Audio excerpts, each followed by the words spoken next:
قرآن کا چیلنج کیا ہے کہ نبی صلی اللہ علیہ وسلم، لوگ کہتے تھے اس وقت کفار مکہ کے نبی صلی اللہ علیہ وسلم نے گھڑا ہے، تو آپ اللہ تعالیٰ فرماتے ہیں کہ تو 10 صورتیں بنا لاؤ جو کہ ناممکن ہے، کیونکہ اللہ کے علم سے اترا ہے یہ قرآن، اور آج تک کوئی اس جیسا کلام ایک صورت بھی کچھ بھی نہ لا سکا، ایک حرف بھی کوئی نہ لا سکا۔ اور جو ہے دنیا میں جو کچھ ہے وہ صرف دنیا کے فائدے کے لیے کام جو دنیا دار ہوتے ہیں اسے دنیا کے فائدے کے لیے کام کرتے ہیں، اور اس کے لیے آخرت میں آگ کے سوا کچھ بھی نہیں ہے۔ اور عاجزی اگر اختیار کریں گے تو جنت کے اصول کے لیے عاجزی اختیار کرنا ہے، ایمان اور عمل صالح کے ساتھ عاجزی اختیار کرنا بہت ضروری ہوتی ہے۔ اور جتنے نبیوں اجنبی آئے انہوں نے اللہ کا پیغام پہنچایا، تو ہر نبی نے دنیاوی فائدے سے اوپر اٹھ کر اللہ کا پیغام پہنچایا۔ ہمیں بھی جو ہے اللہ کا پیغام پہنچانے کے لیے دنیا کے فائدے ذہن میں نہیں ہونا چاہیے، کیونکہ اللہ کا کام کریں گے، ان کلاسوں میں بھی آئیں گے، لوگوں کو بھی بلائیں گے، جیسے کہ آپ زیادہ سے زیادہ لوگوں کو لاتی بھی ہیں الحمدللہ، کسی بھی محفل میں جاتے ہیں، بلکہ راستے میں بھی ہم چل رہے ہوتے ہیں، فوڈ پلس میں، ورلڈ گرین میں، ہمارے محلے میں جو بھی ملتا ہے تو ہم ان کو شامل کر لیتے ہیں، اور پھر دوسرے ملکوں میں بھی ہم بتا رہے ہوتے ہیں، دوسرے اسٹیٹس میں بھی الحمدللہ۔ تو نبیوں کی یہ سنت ہے جو ہم کر رہے ہیں، تو ہر نبی نے دنیاوی فائدے سے اوپر اٹھ کر اللہ کا پیغام پہنچایا۔ اور صحابہ کرام کی سنت میں ہم دیکھتے ہیں کہ وہ کسی کام پر کچھ دیا جاتا، ان کو کوئی دیا جاتا کوئی بھی انعام، تو وہ کہتے انما عملت للہ و اجری اللہ، البتہ لالچ کے بغیر اللہ کی طرف سے کچھ مل جائے تو جائز ہے، اگر ہم نہیں مانگے اور کوئی دے دیتا ہے تحفہ تو وہ اللہ کے کام پہ تو وہ جائز ہے، کیونکہ اب مانگا تو نہیں تھا۔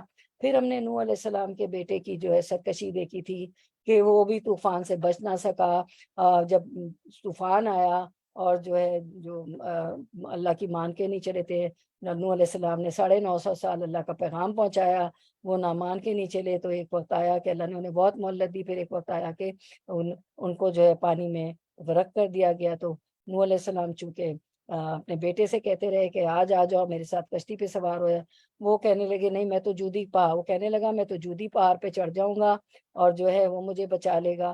تو اللہ تعالیٰ کیا فرماتے ہیں، آیت دیکھیں، لا عاصم اليوم من امر اللہ الا من رحمہ، ہر ایک کو خود اپنے لیے کچھ کرنا ہے، غفلت سے نکل کر آخرت کے لیے عمل کرنے کی ضرورت ہے۔ یہ سورۃ ہود کی آیت ہے۔ قال ساوی الی جبل یعصمنی من الماء قال لا عاصم اليوم من امر اللہ الا من رحمہ۔ تو نوح علیہ السلام نے جواب دیا کہ اس کے بیٹے نے جواب دیا کہ میں تو کسی بڑے پہاڑ کی طرف پناہ میں آ جاؤں گا جو مجھے پانی سے بچا لے گا، جو کہ ڈوبنے کا عذاب تھا نا پانی میں۔ تو نوح علیہ السلام نے کہا آج اللہ کے امر سے بچانے والا کوئی نہیں، صرف وہی بچیں گے جن پر اللہ کا رحم ہوگا۔ اسی وقت ان دونوں کے درمیان موج حائل ہو گئی اور ڈوبنے والوں میں سے ہو گیا۔ تو ہم نے انجام بھی دیکھا نافرمانوں کا کہ کیسے نوح علیہ السلام کا بیٹا جو ہے وہ ڈوب گیا، سزا پانے والوں میں سے ہو گیا۔ تو غفلت سے نکل کر آخرت کے لیے عمل کرنے کی ضرورت ہے۔ پھر بخشش کے لیے دنیا اور آخرت کی جامع دعا ہمیں مانگنی ہے، اللہم اغفر لی وارحمنی واہدنی وعافنی وارزقنی۔ اور یہ 2 سجدوں کے درمیان بھی پڑھنے کی دعا ہے جو کہ آپ پڑھتی ہیں الحمدللہ ہم سب پڑھتے ہیں۔ اس کے بعد ہم دیکھتے ہیں قوم عاد کا جرم، اللہ رسول کی بجائے سرکش سرداروں کی اطاعت کی، اللہ کی بات کو جھوٹا جانا، تو ان پہ بھی عذاب آیا، قوم عاد، قوم سمود، قوم نوح، سب کے عذاب ہم نے پڑھے کہ اللہ تعالیٰ مہلت دیتے رہے، پھر بھی انہوں نے پیغمبروں کی بات نہیں مانی، دین پہ نہیں چلے۔ تو کسی کو ایک ہوا کافی تھی، کسی کو یہ ہے کہ اللہ تعالیٰ نے قوم لوط کو تو عالیہ سافلہ، اس زمین سے جبریل علیہ السلام نے اللہ کے حکم سے ان کو اٹھایا، اوپر لے جا کے ان کی بستی کو الٹا پلٹ دیا۔ تو یہ عذاب تھے ان لوگوں کے لیے، قوم عاد، قوم سمود، قوم نوح، قوم شعیب، مختلف عذاب سب پہ آئے کیونکہ اللہ کی مہلت دی، اللہ نے ان کو بہت مہلت دی۔ نوح علیہ السلام نے تو 950 سال جو ہے تبلیغ کی، پھر بھی چند لوگ مسلمان ہوئے۔ پھر ہم نے پڑھا تھا کہ مومن کی زندگی، ابراہیم علیہ السلام کو اللہ تعالیٰ نے بیٹے کی خوشخبری دی، بڑھاپے میں ان کے یہاں بیٹا پیدا ہوا۔ تو ہمیں بھی مایوس نہیں ہونی چاہیے، دعا کرتے رہنا چاہیے اللہ کی ذات سے۔ تو کافر ہی مایوس ہوتے ہیں، یہ بات جو ہے انہوں نے یعقوب علیہ السلام نے بھی کہی تھی، آیت میں ہم نے پڑھی تھی۔ تو وہ خوش ہوئے ابراہیم علیہ السلام کہ مجھے بیٹے کی بشارت ہوئی، مگر قوم لوط کی فکر لگ گئی، کیونکہ فرشتوں نے بتایا کہ ہم تو قوم لوط پہ، جو کہ مرد سے مرد ان کا تعلق تھا، وہ عورتوں میں انٹرسٹ نہیں لیتے تھے۔ عمل قوم لوط تو آپ کو بتایا نا کہ بہت بڑا گناہ ہے، مرد سے مرد سے تعلق رکھنا یا عورت سے عورت۔ اور آج کل تو یہ جو ہے قانون بن گیا، اللہ تعالیٰ ہمیں بچائے، ایسی چیزیں جو ہے وہ جو ہے قانون میں آ گئی ہیں۔ تو مومن کی تو اللہ تعالیٰ ہمیں ایسی چیزوں سے بچائے۔ قرآن کی تعلیمات ہمیں بتاتی ہیں کہ بہت ہی خبیث فعل ہے یہ، عورت سے عورت کا تعلق، مرد سے مرد کا تعلق۔ تو مومن کی زندگی میں اللہ کی مخلوق کے لیے عزت مندی کی ضرورت ہے، نہ کہ صرف اپنی خوشی کی پرواہ۔ یعنی ان کو بیٹے کی بشارت ہو رہی، لیکن ان کو قوم لوط پہ جو عذاب آ رہا تھا اس کی فکر لگ گئی تھی ابراہیم علیہ السلام کو۔ تو ہمیں بھی جو ہے، جیسے کہ آپ سچ نے فرمایا کہ مومن مومن کا آئینہ ہے، اور اور ایک جسم کی طرح ہے، اگر جسم کے کسی حصے میں درد ہوتا ہے تو پورا جسم افیکٹ ہو جاتا ہے۔ تو ہمیں بھی ایسے ہی دوسرے مسلمان بھائی بہنوں کے لیے درد ہونا چاہیے، جو ہم ابراہیم علیہ السلام کے واقعے میں پڑھا تھا، جانا تھا، سمجھا تھا۔ عمل قوم لوط کبیرہ گناہ حرام ہے۔ نبی کریم صلی اللہ علیہ وسلم نے اپنی امت پر سب سے زیادہ اس عمل کے اندیشے کا ذکر کیا ہے۔ اللہ نے ایسا عمل کرنے والے پر لعنت کی ہے، اور خود قیامت آپ دیکھیں یہی سب ہو رہا ہے، کیونکہ ہم قیامت کے بہت قریب ہیں۔ تو اللہ تعالیٰ سے بہت دعا کرے، بہت اللہ تعالیٰ سے پناہ مانگے ایسی چیزوں سے۔ صبح اپنے بچوں کے لیے دعا کرے، تہجد کے وقت ضرور دعا کیا کرے، کیونکہ ہم گھر میں کچھ اور سکھا رہے ہوتے، بچے باہر سے کچھ اور لے کے آ رہے ہوتے، جاب پلیسز پہ، اپنے اسکولز کالجز میں۔ تو اللہ تعالیٰ بچائے ہمیں، اور بہت دعا کرے بچوں کے لیے۔ جو امام بخاری تھے وہ جو ہے نابینا ہو گئے تھے، اور پھر جو ہے ان کی والدہ نے دعا کی، تو ان کو ابراہیم علیہ السلام خواب میں آئے، اور جو ہے اللہ تعالیٰ نے ان کو بینائی دے دی۔ دیکھیں ماں کی دعا میں اور تہجد کے وقت کی دعا میں اتنا اثر ہوتا ہے۔ اور آج ہمارے پاس صحیح بخاری موجود ہے، جو قرآن کے بعد سب سے آتھینٹک حدیث کی کتابوں میں سب سے آتھینٹک وہ کتاب ہے، جو امام بخاری جو ہے انہوں نے اس کتاب کو لکھا۔ دیکھیے ماں کی دعا کا کتنا اثر ہوا۔ ان کی بینائی اتنی تیز تھی کہ کہا جاتا ہے کہ وہ جو ہے چاند کی روشنی میں بھی وہ پڑھ لکھ لیتے تھے۔ اس کے بعد ہم دیکھتے ہیں فرعون دنیا میں قوم کا لیڈر تھا، جہنم کی طرف جاتے ہوئے بھی اپنی قوم کی قیادت کرے گا۔ تو جس کے پیچھے ہم چلیں گے، جس کو فالو کریں گے، تو اسی کے ساتھ یہ گروہ گروہ بنے ہوئے ہوں گے۔ تو وہ چونکہ لیڈر تھا تو وہ جہنم میں جائے گا، تو اس کی قوم کو بھی اس نے گمراہ کیا، یہ بھی ہم نے پڑھا تھا 12ویں پارے میں۔ گمراہی کے سوا کچھ اس نے نہیں کیا اپنی قوم کے لیے۔ تو چونکہ وہ قوم کا لیڈر تھا، قوم اس کو فالو کر رہی تھی، تو جہنم کی طرف جاتے ہوئے بھی اپنی قوم کی قیادت کرے گا۔ پھر ہم دیکھتے ہیں بدبخت و خوش بخت 12ویں پارے، بدبخت آگ میں چیخو پکار کریں گے، خوش بخت ختم ہونے والی جنت میں رہیں گے، جہاں ان کے لیے نعمتیں ہی نعمتیں ہوں گی، جنت کی حوریں، میوے، اور ایسی جنت ہے جو کسی آنکھ نے نہیں دیکھا، کسی دل نے نہیں سوچا۔ اور اس میں اللہ تعالیٰ فرماتے ہیں کہ آنکھوں کی ٹھنڈک ہے وہ جنت، اور جو کسی آنکھ نے نہیں دیکھا، کسی دل نے ہم سوچ بھی نہیں سکتے دنیا کی نعمتوں سے۔ ہم جو ہے اس کا دنیا کی نعمتیں تو اس کے سامنے کچھ بھی نہیں ہے۔ جنت میں ایک کوڑا رکھنے کی جگہ دنیا مافیا سے بہتر ہے۔ اس کے بعد ہم دیکھتے ہیں کہ نیکیاں برائیوں کا بدل ہے۔ جب کوئی گناہ ہو جائے تو نیکی کر لینا چاہیے، وہ اس کو مٹا دے گی، اور پھر بہت زیادہ توبہ استغفار کرنا چاہیے، خواہ لا الہ الا اللہ ہی کہنا ہو، کیونکہ لا الہ الا اللہ جو کہے گا تو اگر اعمال ترازو ہوگا، اس کے ایک پڑھنے میں اگر لا الہ الا اللہ رکھا جائے تو وہ پلڑا بھاری ہو جائے گا۔ اعمال ایک میں رکھے جائیں، ایک میں لا الہ الا اللہ رکھا جائے تو وہ ترازو پہ بھاری ہو جائے گا۔ تو اور جو لا الہ الا اللہ کہنے کا عادی ہوگا، تو جو ہے موت کے وقت بھی، ہماری سکرات کے وقت بھی، نزا کے وقت بھی ہماری زبان سے لا الہ الا اللہ کلمہ جاری ہو جائے گا انشاءاللہ۔ تو ضرور لا الہ الا اللہ کا بھی ورد رکھے، بجائے اس کے غیبت، سلینڈر، ادھر ادھر کی باتیں، لغو باتیں کریں، کیونکہ جنتی جو ہے جنت میں لغو بات نہیں ہوگی۔ اور سورۃ المومنون میں بھی فرمایا اللہ تعالیٰ نے کہ مومنین وہ ہیں الذین عن اللغو موردون، مومن تو وہ ہے جو لغو باتوں سے، بیکار باتوں سے پرہیز کرتا ہے، بیکار باتیں نہیں کرتا ہے۔ تو قصص الانبیاء جتنے جو ہے احسن القصص، اس کو سورہ یوسف کو کہا گیا، یوسف علیہ السلام کے واقعے کو، تو جتنے قصص الانبیاء ہیں، نبیوں کے جتنے قصے ہیں قرآن میں، تو نبی صلی اللہ علیہ وسلم کے دل کو مضبوط کرنے اور لوگوں کی عبرت اور نصیحت کے لیے بیان کیے گئے تھے۔ اسی لیے اللہ تعالیٰ نے فرمایا کہ جو اولو الالباب ہوتے ہیں، جو عقل والے ہوتے ہیں، ان قصوں سے نصیحت حاصل کرتے ہیں، عبرت حاصل کرتے ہیں، اور اپنے آپ کو اس پہ عمل کرتے ہیں، اور اپنے آپ کو بدل دیتے ہیں۔ تو اور اب ہم نے ابتدا میں یہ بھی پڑھا تھا کہ سورۃ یوسف جو ہے، یہودیوں نے نبی صلی اللہ علیہ وسلم کا امتحان لینے کے لیے پوچھا تھا یوسف علیہ السلام کے قصے کے بارے میں، کیونکہ ان کو معلوم تھا کہ ایک نبی ہی یوسف علیہ السلام کے قصے کے بارے میں بتا سکتے ہیں۔ اور انہوں نے قریش مکہ سے بھی کہا تھا کہ اپنے پیغمبر سے، قریش مکہ سے بھی کہا تھا کہ نبی صلی اللہ علیہ وسلم سے یوسف علیہ السلام کے قصے کے بارے میں پوچھا جائے، تو انہوں نے بھی پوچھا تھا۔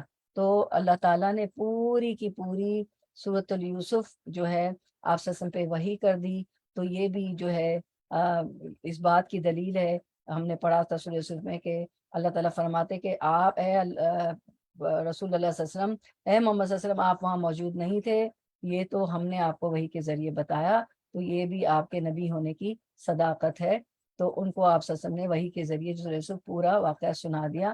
اور پھر پورا واقعہ ایک ہی بار، یہ واحد ایسی صورت ہے جس میں پورا واقعہ ایک ہی بار نازل فرما کر اللہ تعالیٰ نے اپنے رسول کی تائید کی اور اسے احسن القصص، بہترین قصہ قرار دے دیا۔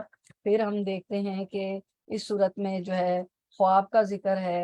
یوسف علیہ السلام خود ایک خواب دیکھتے ہیں کہ مجھے جو ہے سورج، چاند اور 11 ستارے سجدہ کر رہے ہیں، اور پھر وہ یہ خواب کی تعبیر پوری ہو گئی۔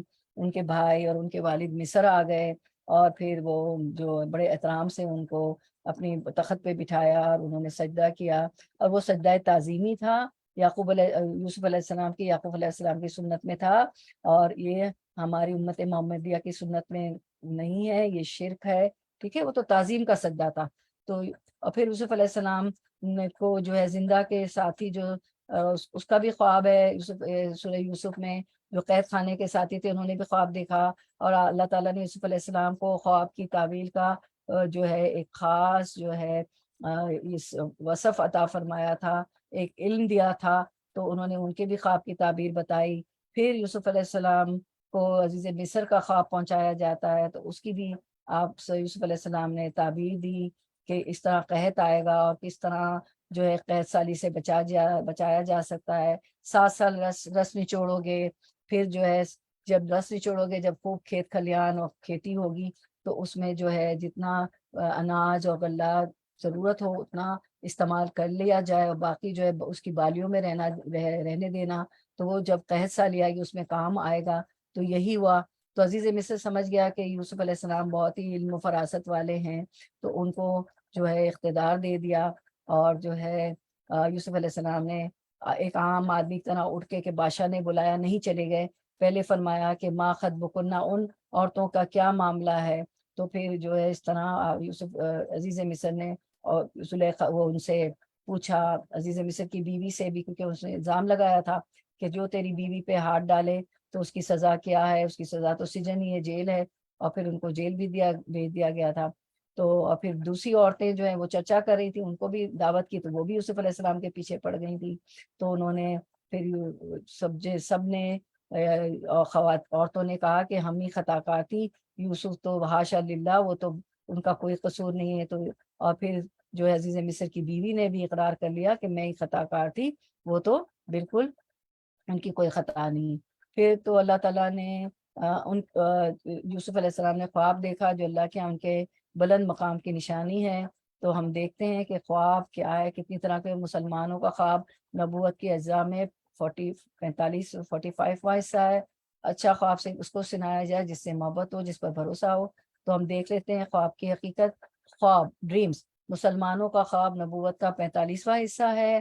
خواب کی 3 قسمیں ہوتی ہیں۔ ایک ہوتا ہے رحمانی خواب، جو اللہ کی طرف سے بشارت اور خوشخبری ہوتا ہے، ان خواب میں ہم پریشان نہیں ہوتے ہیں، شکر ادا کرنا چاہیے اسے خواب پر۔ نفسانی خواب، جو دن بھر ہم باتیں سوچتے ہیں، ہمارے خیالات، ہمارے تخیلات، ہماری سوچ وہی خواب بن کے آ جاتے ہیں۔ پھر ایک شیطانی خواب ہوتے ہیں، جو شیطانی تصورات ہوتے ہیں، وہ خواب ہمیں پریشان کرتے ہیں اور ہمیں غمگین کرنے والے ہوتے ہیں۔ پھر ہم ایک حدیث مبارکہ دیکھتے ہیں کہ آپ صلی اللہ علیہ وسلم نے فرمایا خواب پرندوں کے پیر پر ہوتا ہے، جب تک اس کی تعبیر نہ بیان کر دی جائے، اور جب جب اس کی تعبیر بیان کر دی جاتی ہے تو واقع ہو جاتا ہے۔ اور راوی فرماتے ہیں کہ آپ سب نے فرمایا میرا خیال ہے اسے اپنے دوست یا کسی صاحب عقل کے سوا کسی اور سے بیان نہ کریں۔ تو ہمیں یہاں سے یہ بھی پتہ چلتا ہے، یہ سبق ہم نے سیکھا کہ اپنا خواب صبح اٹھ کے ہر کسی سے بیان نہیں کرنا چاہیے، کیونکہ خواب پرندوں کے پیر پہ ہوتا ہے، اس کے پر پہ ہوتا ہے۔ اگر جس کو آپ نے سنایا اس نے تعبیر دے دی تو وہی بات واقع ہو جائے گی۔ اس لیے کسی عقل مند اور علم والے سے بیان کرے، کسی دوست سے جس کو یہ معلوم ہو کہ مجھے کوئی تعبیر نہیں دینی ہے، تو ٹھیک ہے۔ پھر جو ہے ہم دیکھتے ہیں آگے، خوابوں کے بعد دیکھتے ہیں کہ اور عورتوں یہ برادران یوسف نے جو ہے، کیونکہ ان کے 10 لاتی بھائی تھے، لاتی بھائی کا مطلب ہوتا ہے کہ والد باپ ایک ہوتے ہیں، اور جو ہے بنیامین جو ہے ان کے سگے بھائی تھے، اور جو لاتی بھائی تھے ان کی ماں دوسری تھی، اور بنیامین ان کے سگے بھائی تھے، ایک ماں یوسف علیہ السلام، بنیامین ایک ماں کے سے تھے۔ تو یہ جو ان کے 10 بھائی جو لاتی بھائی تھے، یعقوب علیہ السلام کے دوسرے بیٹے، کیوں باپ تو ایک ہی تھا نا یوسف علیہ السلام کے، بنیامین کے، اور 10 بھائیوں کے یعقوب علیہ السلام۔ تو انہوں نے دیکھا کہ یوسف علیہ السلام سے بہت محبت کرتے ہیں، تو وہ جو ہے ان کو اچھا نہیں لگتا تھا، اور انہوں نے سوچا کہ یوسف علیہ السلام کو قتل کر دیا جائے۔ تو ان کا بڑا بھائی یہودا تھا، اس نے کہا کہ انہیں قتل نہ کرو، کچھ کرنا ہی ہے تو جو ہے ان کو اندھے کنویں میں ڈال دے، غیابت الجب، اندھے کنویں میں ڈال دیں۔ تو انہوں نے کنویں میں ڈال دیا، اور جھوٹ موٹ قمیض لے آئے، جھوٹ بات کی یعقوب علیہ السلام سے کہ کتے پہ جو ہے خون لگا کے لے آئے، اور کہا کہ اسے بھیڑیا نے کھا لیا۔ اور یعقوب علیہ السلام تو سمجھ گئے تھے ان کا جھوٹ، کہ جو ہے اگر بھیڑیے نے کھایا ہے تو خون تو ہے، اور کرتا پھٹا ہوا نہیں ہے، جھوٹ کے پر نہیں ہوتے، دیکھیں نا جھوٹ ان کا پکڑا گیا۔ لیکن ہم دیکھتے ہیں کہ یعقوب علیہ السلام صبر کی تصویر بن گئے، شدید غم میں بھی اخلاق کی بلندی پر دکھائی دی۔ ہم نہیں دیکھتے کہ بچوں کو برا بھلا کہا ہو یا کوئی ایسی چیز کہا ہو، اور یہ حسد کی وجہ سے انہوں نے کیا تھا۔ تو ہم دیکھتے ہیں حدیث مبارکہ آپ وسلم فرماتے ہیں کسی بندے کے دل میں ایمان اور حسد جمع نہیں ہو سکتے، جو ایمان والا ہوگا نا اس کے دل میں حسد نہیں ہوگا، کبھی بھی وہ حسد نہیں کرے گا۔ تو ہمیں اپنے سیکھنے کا مقام ہے، دیکھنے کا، کیونکہ اللہ تعالیٰ نے فرمایا کہ جو قصص الانبیاء ہوتے ہیں، نبیوں کے قصے ہوتے ہیں، اس سے اولو الالباب، عقل والے عبرت حاصل کرتے ہیں، سبق سیکھتے ہیں۔ تو دیکھیں ہم نے کیا سبق سیکھا، ہمیں یہ دیکھنا ہے۔ آج یہ سیشن ہم نے رکھا ہی اس لیے کہ ہم دیکھیں کہ ہم نے کیا سیکھا، اور کیا بھول گئے 12ویں پارے میں یوسف علیہ السلام کے قصے میں، اس کو ریوائز کریں، ایک ریممبرنس ہو جائے۔ تو نبی کریم صلی اللہ علیہ وسلم نے فرمایا تمہارے اندر اگلی امتوں کا ایک مرض گھس آیا ہے، اور یہ حسد اور بغض کی بیماری ہے۔ حسد، بغض، جلن، کینہ، انوائی، یہ مڑنے والی ہے۔ میں یہ نہیں کہتا کہ سر کا بال مڑنے والی، بلکہ دین مڑنے والی ہے۔ یہ دین کو مڑ کے رکھ دے گی، دین میں خرابہ کر دے گا۔ حسد جو ہے اتنی بری چیز ہے، تو اللہ تعالیٰ ہمیں حسد سے بچائے۔ یہ حدیث مبارکہ بھی ہمیں بہت سبق دیتی ہے، آیت بھی ہمیں سبق دیتی ہے۔ پھر ہم دیکھتے ہیں کہ جو ہے عزیز عورت کا فتنہ، عزیز مصر کی بیوی نے یوسف علیہ السلام کو بہکانے کی کوشش کی۔ ابھی میں نے ساری آپ کو تفصیل بتائی تھی کہ کس طرح ان کی برات نازل ہو گئی، جب وہ فوراً اٹھ کے ایک عام آدمی کی طرح نہیں چل دیتے ہیں بادشاہ کے پاس۔ جب ان کی برات نازل ہوئی، جب عزیز مصر کی بیوی نے اور تمام عورتوں نے کہا کہ ہم خواتین تھی، ہم خطا کار تھی، وہ تو بے گناہ تھے۔ تو عورت کے فتنے سے بچنے والا عرش کے سائے میں ہوگا، اور ہم جو ہے حدیث مبارکہ ہمیں بتاتی ہے۔ تو جو ہے ہم یہ کرتے ہیں کہ پہلے ہم دیکھ لیتے ہیں کہ یہ کیا حسد تھا، حسد کیا تھا نا۔ حسد کی ہم تعریف ساری دیکھ لیتے ہیں کہ انہوں نے حسد کیا تھا اپنے بھائی سے، تو اور حسد کی وجہ سے انہوں نے کنویں میں ڈال دیا تھا اپنے بھائی کو۔ تو ہم دیکھتے ہیں کہ اور جب کسی کے پاس نعمت دیکھے نا تو فوراً ہمیں یعقوب علیہ السلام والی، وہ یحییٰ علیہ السلام والی دعا کرنی چاہیے۔ جب انہوں نے دیکھا کہ جو ہے ان کے پاس بی بی مریم کے وہ کفیل تھے زکریا علیہ السلام، تو جب دیکھتے تھے کہ بے موسم کا پھل ہیکل سلیمانیہ میں آتا تھا ان کے پاس، ہیکل سلیمانی میں، تو کہتے تھے این لکی ھذا، اے مریم یہ بے موسم کے پھل کہاں سے آئے؟ تو وہ کہتی تھی اللہ کی طرف سے آئے۔ تو فوراً انہوں نے دعا کی، ہنالک دعا زکریا ربی حبلی من لدنک ذریۃ طیبۃ انک سمیع الدعا. اسی جگہ زکریا علیہ السلام نے اپنے رب سے دعا کی کہ کہا کہ اے میرے پروردگار مجھے اپنے پاس سے پاکیزہ اولاد عطا فرما، بے شک تو دعا کا سننے والا ہے. تو جب بھی کسی کی نعمت دیکھے تو یعقوب علیہ زکریا علیہ السلام کے واقعے میں ہمیں ملتا ہے کہ فوراً اپنے لیے دعا کر لیں، اور اپنے بھائی بہن جس کے یہاں بھی نعمت دیکھتے ہیں اس کو کہیں کہ اللہ اس کا بھی زوال نعمت، ان کی نعمتوں کا بھی نہ کریں، اللہ اس کو بھی بہت برکت دے اور مجھے بھی جو ہے دے دے اللہ نعمت. اور انہوں نے فوراً دعا مانگی. اب مریم کے بی بی مریم کے پاس بے موسم کے پھل دے کے اللہ تعالیٰ نے ان کی دعا قبول کی، زکریا علیہ السلام کی، اور بیٹے یحییٰ علیہ السلام کی خوشخبری دی، اور اللہ تعالیٰ نے نام بھی رکھ دیا. تو اب ہم دیکھتے ہیں کہ جو حسد تھا بھائیوں کو، تو حسد کیا ہے؟ حسد ایک منفی جذبہ ہے، اس میں دل کی کڑن ہوتی ہے. حسد میں انسان دل اڑتا رہتا ہے، جلتا رہتا ہے.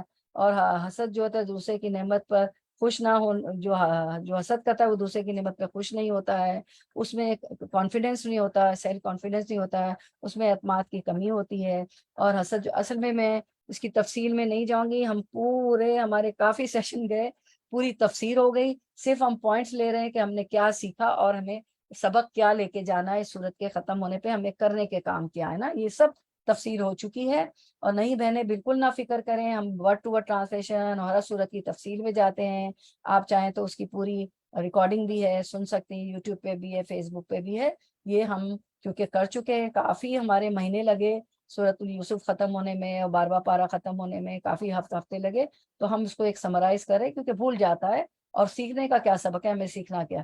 تو حسد کسی دوسرے کی نعمت، مال، تو ہم پوائنٹس میں کر رہے ہیں، کسی دوسرے کی نعمت، مال، اولاد، شادی، خوشی، کامیابی دیکھ نہ سکنا، اور اس کی نعمتوں کو ختم ہو جانے کی خواہش کرنا دوسرے کی، دل میں جلنا، کڑنا اور خوش نہ ہونا، اور اس میں کوئی نہ کوئی عیب نکالتے رہنا. تو یہ حسد. اللہ کی تقسیم پر راضی نہ ہونا، گلے شکوے کرنا. اگر اللہ کی تقسیم پہ راضی ہو جائے نا کہ یہ اللہ نے اسے دیا ہے، اور جلے کوڑے نا، تو اس کا ثواب بھی بہت ہے اور ہم حسد سے بچ جائیں گے. جو یہ حسد، کینہ، بغض، جلن، جو انوی ہے، اس سے بچ جائیں گے. جس سے حسد ہو، کیونکہ اللہ کی تقسیم ہے، کسی کو زیادہ دیا، کسی کو کم دیا. اگر کوئی چیز ہمیں کم دی ہے تو دوسری چیز زیادہ دے دی، وہ ہم نہیں دیکھتے. جو چیزیں ملی ہوئی ہیں ان کو نہیں دیکھتے. اگر چلے ملی ہوئی تو انگنت نعمتیں ہیں، میں تو صرف خالی 100 کی بات کری، 100 میں سے 99 ملی ہوئی، ایک نہیں ملی ہوئی نعمت، تو دوسرے کے پاس دیکھ کے جلنا ہے، کڑنا ہے. میں سب کی نہیں بات کر رہی ہوں، کچھ لوگ جو ہوتے ہیں جو حاسد ہوتے ہیں اور اپنی 99 نعمتیں نہیں دیکھتے، جو نہیں ہے اس کا شکوہ کرتے ہیں. تو اللہ کی تقسیم پر راضی ہونا ہے، گلے شکوے نہیں کرنا ہے. جس سے حسد ہو اس کے نقصان پر خوش ہوتا ہے حاسد، بہتان لگاتا ہے، نفرت کرنا ہے، تو یہ چیزیں ہمیں نہیں کرنا ہے. اگر ہم سے کوئی حسد کرتا ہے تو کیا کریں؟ اگر کوئی آپ سے حسد کرتا ہے تو حسد کو نظر انداز، حاسد کو نظر انداز کر دیں، ان کو وقت سمجھائے گا. حاسد کے سامنے اپنی نعمتوں کا ذکر نہ کریں، ایسے لوگوں سے میں محتاط رہیں. حسد کرنے والے کے لیے دعا کریں. دوسرا سلائیڈ دکھا دیں. اپنی خوبیوں نعمتوں پر اللہ کا شکر ادا کریں، تکبر سے بچیں، حسد کرنے والے کے ساتھ حسن سلوک سے پیش آئیں. اگر ہمیں کسی سے حسد ہو جائے، کیونکہ ہم کمزور ہیں، انسان ہیں، ہم فرشتہ تو نہیں ہیں، ہم میں تو غلطیاں بھی ہو جاتی ہے، حسد بھی ہو جاتا ہے، لیکن قرآن ہمیں جو ہے عمل اچھے سکھاتا ہے، ہمیں جو ہے تزکیہ کرتا ہے، ہمارا تزکیہ نفس کرتا ہے، ہمارے نفس کو سدھارتا ہے. قرآن جو ہے ہمارے نفس کے گھوڑے کو باندھ دیتا ہے، جو تیزی سے دنیا کی رانائیوں میں کھو جاتا ہے، تو قرآن ہی ہمیں اس کو باندھتا ہے اور اس کو کنٹرول میں رکھتا ہے. تو ہمیں کسی سے حسد ہو جائے، جس سے حسد ہو اس سے سلام اور پیار سے پیش آئیں. اللہ کی تقسیم پر راضی ہو جائے. اگر ہم سے زیادہ کسی کو ملا ہوا ہے تو 99 اس سے زیادہ نعمتیں ہمیں بھی ملی ہوتی ہیں، تو اللہ کی تقسیم پر راضی رہیں. اور اس کو نہیں ملی ہوتی جو ہمارے پاس نعمتیں، تو اللہ کی تقسیم پر راضی رہیں. اس کے لیے دعا مددگار ثابت ہوتی ہے. اللہ سے مدد مانگیں، دعائیں کریں اپنے حق میں. جس سے حسد و حسد ہو اس کی نعمتوں پر اس کو مبارکباد دیں اور دعا کریں. حسد ہو تو خاموشی اختیار کریں. کسی کی نعمت کو دیکھ کر حضرت زکریا والا عمل کریں. ہنالک دعا زکریا، فوراً دعا اپنے لیے بھی مانگ لے وہی نعمت جیسے زکریا علیہ السلام نے مانگا، تو یحییٰ علیہ السلام کی خوشخبری دے دی اللہ تعالیٰ نے، نام بھی بتا دیا. اور شیطان کا وسوسہ سمجھ کر اس کو چھوڑ دیں، توبہ اور استغفار کریں، اور اس کی توبہ استغفار کی کثرت کر دیں، اور معوذات پڑھیں، سورۃ الفلق، سورۃ الناس. کوئی یا کچھ نہیں تو اعوذ باللہ من الشیطان الرجیم، اعوذ باللہ من الشیطان الرجیم من ہمزہ ونفخہ ونفثہ، یہ پڑھ لیں. ٹھیک ہے، تو یہ جو ہے اس کے بعد ہم دیکھتے ہیں کہ یہ حسد کے متعلق تھا. پھر ہم جو کیا کریں کہ ہاں، پھر یعقوب علیہ السلام کے بارے میں ہم دیکھتے ہیں کہ بھائیوں نے، ان کے بیٹوں نے جھوٹ بیان کیا اور ان کو کنویں میں ڈال دیا اور کہا کہ بھیڑیے نے کھا گیا، تو وہ صبر کی تصویر بن گئے۔ شدید غم میں بھی اخلاق کی بلندی پر دکھائی دے رہے ہیں۔ انہوں نے بچوں سے کچھ نہیں کہا، کہا کہ میں تو صبر جمیل کروں گا، اچھا صبر کروں گا۔ اور یہ دعا کی جو قرآن میں ملتی، انما اشکو بثی وحزنی اللہ، بے شک میں اپنی بے قراری اور اپنے غم کا شکوہ اللہ سے کرتا ہوں۔ سب بس اللہ سے شکوہ کیا، بیٹوں سے کچھ نہیں کہا، اور کہا کہ میں اللہ کی طرف سے وہ جانتا ہوں جو تم نہیں جانتے۔ تو ہم دیکھتے ہیں کہ حضرت عائشہ کے ساتھ جو واقعہ پیش آیا، انہوں نے بھی یعقوب علیہ السلام کے صبر کو یاد کیا تھا۔ کوئی بھی ایسا واقعہ پیش آیا تو حضرت عائشہ رضی اللہ عنہ کے ہمیں بھی یعقوب علیہ السلام کے صبر کو یاد کرنا چاہیے۔ لوگوں کی باتوں کے جواب میں صرف ایک جملہ کہا بی بی عائشہ رضی اللہ عنہ نے، سب لوگوں کی باتوں کے مقابلے میں صرف اللہ کی مدد چاہتی ہوں۔ جو یعقوب علیہ السلام نے یہ والی آیت پڑھی، جب یعقوب علیہ السلام کو یوسف علیہ السلام کے قتل کی جھوٹی خبر سنائی گئی تو وہ اپنے آپ کو بہت تنہا محسوس کرنے لگے تھے، اور ان کے دل پر ایسا غم تھا جسے وہ اپنے بچوں سے بھی شیئر نہیں کر سکتے تھے، کیونکہ وہ غم انہی کے بچوں کی طرف سے ملا تھا۔ دنیا میں میری بہنوں شدید ترین اور بڑے غم وہ ہوتے ہیں جس سے بندہ کسی سے بھی بیان نہیں کر سکتا، جو صرف اللہ جانتا ہے۔ جب حالات ایسے ہوں کہ نہ کسی کو تکلیف بتا سکتے ہوں، نہ ہی کوئی مدد کر سکتا ہوئے، تو اس وقت اللہ کی طرف رجوع کرتے ہوئے یعقوب علیہ السلام کی یاد کریں۔ صحیح وقت پر صحیح آیت سے سبق حاصل وہی کر سکتا ہے جو قرآن کو سمجھ کر پڑھتا ہے، جیسے کہ آپ جمع ہوتی ہیں سمجھ کے پڑھتی ہیں، تاکہ اس کے ذریعے بندے کو صبر و سکون حاصل ہو اور ہمت ملے۔ مشکل حالات میں انسان کو مایوس نہیں ہونا چاہیے، بلکہ اللہ سے اچھی امید رکھنا چاہیے، اور جو ہے استقامت اختیار کرنی چاہیے دین پہ۔ یہ نہیں کہ نماز قرآن روزے ہی چھوڑ دے، نہیں، استقامت اختیار کرنی چاہیے۔ مشکلات میں تو اور اللہ کو یاد کرنا چاہیے۔ بعض اوقات میری بہنوں بہت ہی قریبی لوگ مشکل وقت میں یا تو ساتھ چھوڑ جاتے ہیں، یا وہ خود اتنے بے بس ہوتے ہیں کہ کچھ نہیں کر پاتے۔ لوگوں سے امید و توقع رکھنے کی بجائے اللہ سے مدد طلب کریں۔ صرف اللہ تعالیٰ ہی حالات کو بدلنے پر قادر ہے۔ ضرورت صرف ہمارے مانگنے کی ہے۔ ہم مانگتے نہیں ہیں جیسا مانگنا چاہیے، اللہ سے دعا کرنی چاہیے۔ وہ تو کہتے ہیں، فرماتے ہیں اللہ تعالیٰ، ادعونی استجب لکم، مجھے پکارو، میں تمہاری دعاؤں کو سنتا ہوں، جواب دیتا ہوں۔ اور جب بندہ اللہ پر کامل بھروسہ کر لے اور اس پر جم جائے تو دنیا کا غم، لوگوں کے رویے اور ماحول کی تبدیلی اثر انداز ہم پہ بالکل نہیں ہوں گے۔ بہت سے غم انسان کو کھا جاتے ہیں اور بہت سے بنا جاتے ہیں۔ اللہ سے ہمیشہ بننے کی دعا کریں، اور غم کی بھی، رمز و غم کی بھی دعا پڑا کریں۔ تو صبر جمیل ہم دیکھتے ہیں، وہ کہتے ہیں کہ میں صبر جمیل کروں گا، یعقوب علیہ السلام اچھا صبر کروں گا۔ تو تین چیزوں کو اللہ تعالیٰ نے حسین قرار دیا گیا ہے: صبر جمیل، صفح جمیل، ہجر جمیل۔ صبر کو، صفح کو اور ہجر کو اللہ تعالیٰ نے جمیل قرار دیا ہے، حسین قرار دیا ہے۔ تو صبر جمیل کیا ہے؟ ہمیں سورۃ المعارج میں ملتا ہے، فاصبر صبرا جمیلا۔ اور یہ صبر کیسا ہے؟ صبر بلا شکوہ، ایسا صبر ہوتا ہے جس میں شکوہ شکایت نہیں ہوتی۔ انما اشکو بثی وحزنی اللہ، جو کہ یعقوب علیہ السلام نے فرمایا۔ صفح جمیل، فصفح الصفح الجمیل، سورۃ المزمل آیت 10، ایسا درگزر کرنا ہوتا ہے جس میں ڈانٹ اور ناراضگی نہیں ہوتا ہے۔ صفح بلا عتاب، یعنی عتاب کے بغیر، ڈانٹ اور ناراضگی کے بغیر۔ ہجر جمیل، واجرم حجرا جمیلا، سورۃ الحجر آیت 85۔ الحجر الجمیل ہوا ہجر بلا اذن، ایسا چھوڑنا ہوتا ہے جس میں ایذا رسانی نہیں ہوتی۔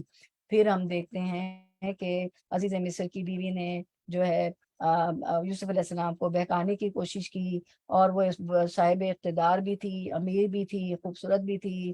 تو یوسف علیہ السلام کا اتنا تقویٰ تھا، اتنا اللہ سے ڈر تھا کہ میں جو ہوں، وہ کہتے ہیں کہ میں کیسے عزیز مصر کی نمک حرامی کروں، کیسے میں عزیز مصر کو دھوکہ دوں جس نے مجھے اچھا ٹھکانہ دیا، محل میں رکھا، حالانکہ غلام پیسے دیے تھے، غلام بنا کے بھی رکھ سکتا تھا عزیز مصر، اس کو خریدا تھا یوسف علیہ السلام کو کنویں کے لوگوں سے، لیکن کہا کہ میں ان کو دھوکہ۔ اور سب سے بڑی بات کہ اللہ کے احکام کی نافرمانی نہیں کرتا، میں اللہ سے ڈرتا ہوں، اللہ کا تقویٰ تھا۔ تو عورت کے فتنے سے بچنے والا عرش کے سائے میں ہوگا۔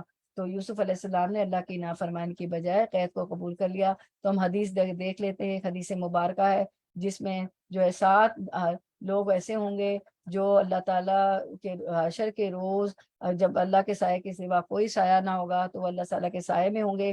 پوری حدیثیں سارے ہم نہیں پڑھتے ہیں، ہم کانٹیکس میں بات کرتے ہیں کیونکہ ایک سمری ہے۔ تو یہ آپ پوری حدیث پڑھ کر چکے ہیں پہلے، اب آپ کے پاس اسکرین شاٹ بھی ہے، آج دیکھ لیں۔ وہ آدمی جس کو شریف النسب اور حسین عورت نے برے ارادے سے بلایا، اور اس نے اس کی خواہش کے جواب میں کہہ دیا ہو کہ میں اللہ تعالیٰ سے ڈرتا ہوں، وہ آدمی جس نے اس طرح مخفی طور پر صدقہ دیا، اس کے بائیں ہاتھ کو بھی نامعلوم ہو کہ دائیں ہاتھ سے کیا خرچ کیا۔ تو یہاں پہ یوسف علیہ السلام نے بھی یہی کیا کہ شریف النسب تھی، وہ جو ہے عزیز مصر کی بیوی تھی، اور جو ہے اقتدار تھا اس کے شوہر کے پاس، حسین بھی تھی، برے ارادے سے یوسف علیہ السلام کو بلایا تو انہوں نے اس کی خواہش کے جواب میں کہہ دیا کہ میں تو اللہ سے ڈرتا ہوں۔ تو یہ جو اس میں جو سات ان میں سے ایک یہ بھی ہے جو اللہ سے ڈرنے والا ہے، اور عورت جب بلائے بدکاری پہ تو اس کو کہہ دے کہ میں اللہ سے ڈرتا ہوں تو اللہ کے عرش کے سائے میں ہوگا۔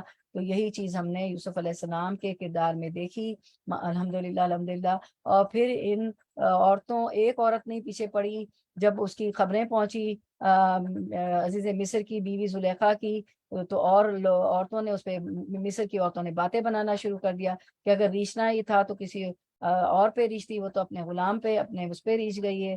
تو اور پھر اس نے خود ہی جب عزیز مصر نے دیکھ لیا تھا تو جو ہے اس نے دروازے پر، تو عزیز مصر کی بیوی نے کہا تھا کہ اس کی کیا سزا ہے جو تیری بیوی پہ بری نگاہ ڈالے یا ہاتھ ڈالے قید کے سوا۔ قصوروار خطا کار بھی تھی، اور جو ہے اپنے عیب کو چھپانے کے لیے، اپنی جو برا بدکاری کا جو اس کا ارادہ تھا چھپانے کے لیے، ان کے لیے سزا بھی اپنے شوہر کے سامنے تجویز کر دی۔ تو یوسف علیہ السلام نے قید خانے کو پسند فرمایا، اور جو بھی ہم آیت میں دیکھتے ہیں، ہم نے پڑھا تھا کہ انہوں نے کہا تھا کہ ربی، کیا فرمایا تھا کہ مجھے قید خانہ ان مکار عورتوں کی ساتھ بدکاری کرنے سے بہتر قید خانہ مجھے پسند ہے۔ اور پھر فرمایا تھا یوسف علیہ السلام نے کہ ہاں، قال ربی السجن احب الی مما، کہ اے اللہ مجھے تو جیل خانہ بہت پسند ہے، اگر تو نے ان کا فن فریب مجھ سے دور نہ کیا تو میں ان کی طرف مائل ہو جاؤں گا اور بالکل نادانوں میں جا ملوں گا۔ اتنا اللہ کا خوف تھا۔ تو پھر انہوں نے یہ بھی کہا تھا کہ نفس تو برائی پہ ابھارتا ہے، لیکن اللہ نے ان کو جو ہے بچا لیا۔ تو نفس کی تین اقسام ہم دیکھ لیتے ہیں۔ نفس امارہ وہ ہوتا ہے جو برائی کا حکم دینے والا نفس ہوتا ہے، وہ نفس ہے جس پر گناہوں نافرمانیوں کا ارتکاب کرنے کی وجہ سے خواہشات کی پیروی غالب آ جاتی ہے۔ نفس دوسرا نفس لوامہ ہے، ملامت کرنے والا نفس، یہ وہ نفس ہوتا ہے جو گناہ کرتا ہے پھر توبہ کرتا ہے، اس میں خیر بھی پائی جاتی ہے اور شر بھی۔ یہ ابن تیمیہ ہمیں بتا رہے ہیں، ابن تیمیہ کا قول ہے۔ اور تیسری نفس نفس مطمئنہ ہے۔ مطمئن نفس یہ خیر اور نیکیوں کے کاموں کو پسند کرتا ہے، اور شر کو اور گناہوں سے نفرت کرتا ہے، اور ان کو ناپسند کرتا ہے، برائیوں کو ناپسند کرتا ہے۔ اس کی ایک فطرت اور طبیعت اور ملکہ بن جاتی ہے کہ نفس مطمئنہ برائیوں کو ناپسند کرتا ہے۔ اسی طرح سورۃ الفجر میں اللہ سبحانہ تعالیٰ فرماتے ہیں یا ایتھا النفس المطمئنہ ارجعی الی ربک راضیۃ مرضیہ فادخلی فی عبادی وادخلی جنتی۔ اے نفس مطمئنہ، اللہ تجھ سے راضی، تو اللہ سے راضی، تو میرے نیک بندوں میں شامل ہو جا، میری جنت میں چلا جا۔ اس کے لیے خوشخبری ہے نفس مطمئنہ۔ اللہ ہماری نفس کو نفس مطمئنہ بنا دے۔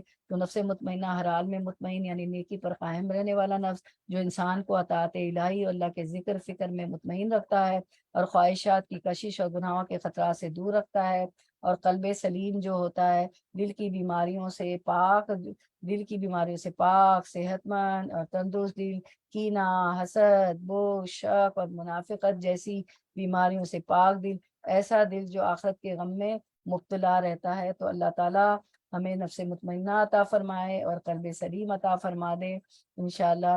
تو اب پھر ہم نے یوسف علیہ السلام کی ہم نے 3 خصوصیات دیکھی، اللہ تعالیٰ نے ہمیں بتائی۔ نمبر 1 تقوی، اللہ کا ڈر، کہ جو ہے وہ برائی پہ بھی ابھارا تو وہ بچ گئے اس سے۔ پھر صبر، مشکل سے مشکل حالات میں کوئی شکوہ شکایت نہیں کرتے ہیں، کنویں میں ڈال دیے گئے، غلام بنائے گئے، اور پھر جو عزیز مصر کی بیوی نے الزام لگایا اور قید خانے میں چلے گئے، وہاں کوئی شکوہ نہیں، کچھ نہیں۔ بھائی ملتے ہیں آ کے، غلہ لینے آتے ہیں، پھر ان جب بھائیوں کو کہہ دیتے ہیں، جب پھر بھائیوں کو بتا دیتے ہیں کہ میں تمہارا بھائی یوسف ہوں اور تم نے کیا کیا تھا اپنے بھائی یوسف کے ساتھ، تو پھر تو انہوں نے استغفار کیا، بھائیوں نے اپنی غلطی مان لی۔ ہمیں بھی غلطی مان لینا چاہیے۔ پھر بھی بھائیوں کو کچھ نہیں کہتے ہیں کہ مجھے کنویں میں ڈالا، میرے ساتھ یہ کیا، تم برے ہو، تم یہ ہو، عام انسانوں کی طرح جو ہماری زبانیں جو ہے ہم پھول جھڑ رہی ہوتی ہیں۔ انہوں نے کہا لا تصریب یوم علیکم، لا تصریب یوم علیکم، تم پر آج کوئی ملامت نہیں ہے۔ اور یہی بات آپ وسلم نے فاتح مکہ ہے، مکہ فتح کر رہے ہیں، اور یہی بات اللہ کے رسول صلی اللہ علیہ وسلم نے فرمائی تھی جب مکہ فتح کر رہے تھے، جنہوں نے اوزیاں ڈالی تھی، آپ مکہ میں حرم شریف میں نماز نہیں پڑھنے دیتے تھے، کفار مکہ، مشرک کے مکہ سارے آپ کے عزیز اور رشتے داری تھے، یہاں بھی یہ سب یوسف علیہ السلام کے بھائی ہے، تو یوسف آپ صلی اللہ علیہ وسلم بھی یہی آیت کا یہی حصہ دہراتے، لا تسریبہ علیکم اليوم، تم پہ آج کوئی ملامت نہیں۔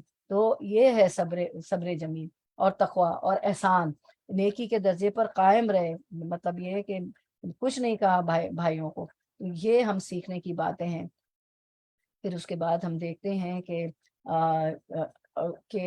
یوسف علیہ السلام نے قید خانے میں بلند اخلاقی کا ثبوت دیا، جس کی وجہ سے محسن اور صدیق کہلا ہے۔ جیل میں جو زندہ کے جیل کے ساتھی تھے، ان کے ساتھ بھی بڑا اچھا سلوک تھا، ان کو بھی خواب کی تعبیر بتائی، اور خواب کی تعبیر بتانے سے پہلے کہا، اللہ کی بات رکھ دی کہ میں جب تک تمہارا کھانا آتا ہے زندہ میں، قید خانے میں، جب اس سے پہلے میں تمہیں جواب دے دوں گا، کیونکہ کھانے سے بڑی رغبت ہوتی ہے نا انسان کو، تاکہ وہ غور سے بات سنے۔ تو یہ بھی ہم سیکھتے ہیں کہ کس طرح بات کی جائے، سبحان اللہ، قربان جائیں، اللہ کتنے رحیم ہے، اور کیسا موعظہ ہے یہ، موعظتن، یعنی میں نصیحت کی بات کر رہی ہوں، کیسی نصیحت ہے، زندگی گزارنے کا ہر طریقہ ہے، کوئی چھوٹی بات کوئی بڑی بات اللہ تعالیٰ نے زندگی گزارنے کی نہیں چھوڑی کہ کس طرح بات کی جائے۔ اس طرح وہ تبلیغ کا ایک پہلو ہمیں ملتا ہے کہ کس طرح وہ بات کرتے ہیں، یعنی کہ قید خانے میں بھی جب ان کو خواب کی تعبیر بتانے سے پہلے اللہ سے جوڑا کہ ایک خدا بہتر ہے کہ بہت سارے خدا جن کی ہم عبادت کرتے ہیں وہ بہتر ہے، وہ تو آپ نے ساری تفصیل پڑھی کہ کس طرح انہوں نے اللہ سے جوڑا۔ تو اللہ سے ہمیشہ کنیکٹ کرنا چاہیے، اور ہمیں ربانی بننا ہے۔ ربانی وہ ہوتے ہیں کہ جنہیں دیکھ کر اللہ یاد آ جائے، اگر جہاں نمازیں نہیں ہو رہی ہے وہاں نماز، یعنی ریا فقط دکھاوا، وہاں نماز قائم کرنی چاہیے۔ جیسے کسی آپ شاپنگ مال میں جاتے ہیں تو آپ نماز پڑھ لیں، تو اس طرح پہلے بھی میں نے آپ کو ایک بات بتایا تھا واقعہ کہ ایک دن میں اسکائی ویو مال گئی اپنی بیٹی کے ساتھ، اور یقین کرے لوگ نماز پڑھنا چاہ رہے ہوتے لیکن سمجھ نہیں آ رہا تھا، ایک گھبراہٹ ایک جھنجھلاہٹ ہوتی ہے۔ تو میں تو کرسی پہ پڑھتی ہوں پیروں کی، ویسے تو وہ بچی بڑی ریلکٹنٹ ہو رہی تھی، ارے لوگ گزر رہے ہیں، میں نے تو ایک دو پرس کے اس کا اپنا سترا بنا لیا اور میں شروع ہو گئی۔ یقین کریں کہ وہاں پہ عرب، پاکستانی، انڈین، ہمارے سارے لوگ جمع ہو گئے، عورتیں مرد ایک جماعت ہو گئی، کیونکہ ان کو جگہ نہیں مل رہی تھی۔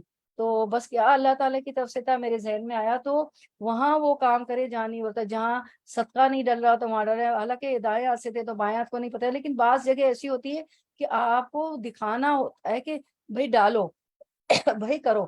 تو ایسے بننا ہے قرآن کے اسٹوڈنٹ کو ہمیں، ربانی، کہ ایسے کام ہم کریں کہ رب یاد آ جائے دیکھنے والوں کو، ارے بھائی یہ تو واقعی عمل کری، یہ تو واقعی قرآن کی اسٹوڈنٹ ہے جو حلقوں میں جاتی ہیں اور 1 گھنٹہ اپنا ہفتے میں 4 بار جاتی ہیں، 3 انگلش کے، ایک جو ہے 3 اردو کے، 1 انگلش کے درس میں، تو واقعی جو ہے قرآن ان پہ اثر کر رہا ہے، یہ اس پہ عمل ہے ان کا۔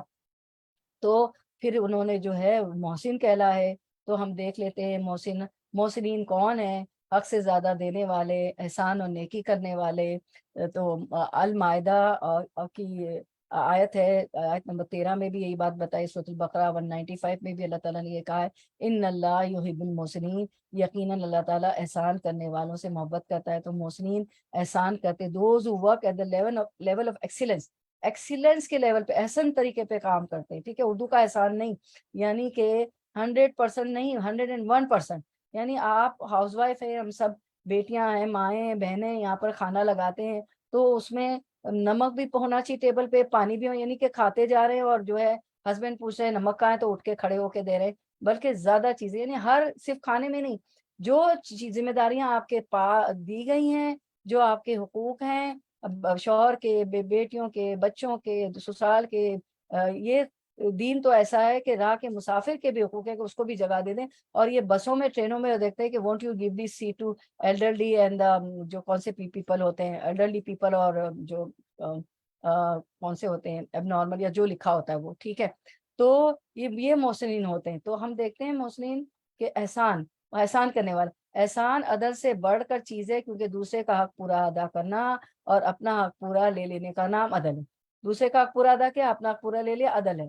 لیکن عدل سے اوپر کیا، احسان۔ لیکن احسان یہ کہ دوسروں کو ان کے حق سے زیادہ دیا جائے اور اپنے حق سے کم لیا جائے۔ ہمیں ذرا کوئی کم دیکھے کمر پہ ہاتھ رکھے میں تو دیکھوں گی، میں تو اس کو دکھاؤں گی میرے ساتھ ایسا کیا، نہیں، ہم قرآن کے اسٹوڈنٹ ہیں، ہمیں ہر وقت جو ہے باڈی جیسچر، کمر پہ ہاتھ رکھ کے اور انگلیاں ہلا کے کہ میں تو اس کو دیکھ لوں گی، میں تو اس کو دیکھوں، نہیں، ہمیں حق سے زیادہ دینا ہے اور اپنے حق سے کم بھی ملا تو کوئی بات نہیں، کیونکہ ہم محسنین بننا ہے ہمیں، کیونکہ ہم قرآن کے اسٹوڈنٹ، لہٰذا احسان کا درجہ عدل سے بڑھ کر ہے، اور انسان پر عدل انصاف سے کام لینا تو واجب اور فرض ہے، عدل تو کرنا ہی ہے، واجب اور فرض ہے، مگر احسان مندوب ہے، یہ اس کے اوپر کی چیز ہے، احسان ایکسیلنس کے لیول پہ۔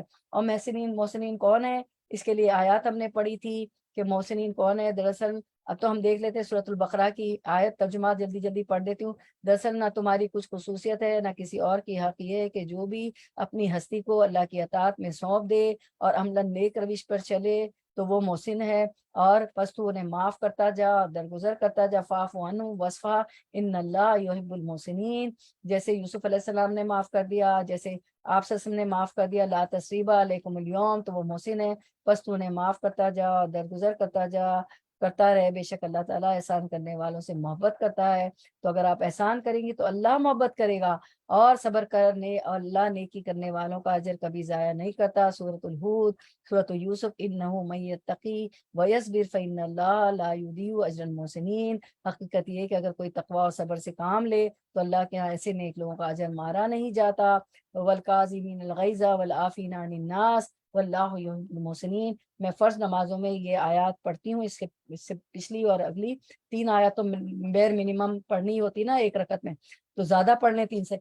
جو غصے کو پی جاتے ہیں، والکاظمین الغیظ والعافین عن الناس واللہ یحب المحسنین، جو غصے کو پی جاتے ہیں اور دوسروں کے قصور معاف کر دیتے ہیں، ایسے نیک لوگ اللہ کو بہت پسند ہے۔ سورۃ آل عمران، والذین جاہدوا فینا لنہدینہم سبلنا وان اللہ لمع المحسنین، جو لوگ ہماری خاطر مجاہدہ کریں، دین کے راہ میں جو مشکلات آئیں تو اس پہ جو ہے صبر کریں اور پھر بھی کوشش کریں گے، انہیں ہم اپنے راستے دکھائیں گے، چاہے کلاس میں آنا ہو، چاہے دین کا کوئی کام کرنا ہو، دین پھیلانا ہو، یہاں پہ لانا ہو، خود کو آنا ہو۔